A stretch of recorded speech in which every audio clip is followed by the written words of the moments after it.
Alden Richard update. And off to US na sila Alden. Kasama ang family quarters ng sila Daddy Bay and Ate Ape, Risa, Angel. At magkikita na sila ni Tita Joanne sa Kuya RD. Yun know. Haba safe flight sa family quarters papuntang US. Napaaga yata. At sa IG story ni Risa. Yung pang picture ni Angels and the four-person family holiday getaway. You know.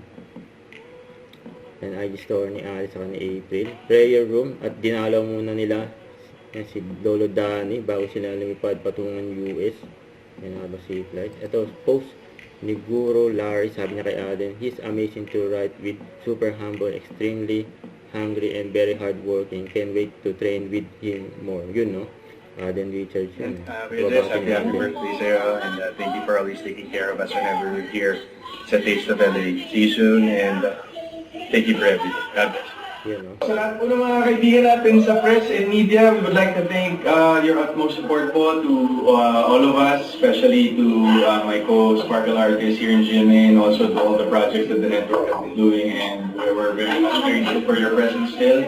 And with the changing times, ganun din po yung hindi pagbabago ng inyong support para sa atin. So, maraming salamat po, and we wish you happy holidays po. Yes. See you guys. Don't forget to subscribe, click the notification bell for more updates. This is with Charge Action Vlog. Stay tuned for more videos. See ya.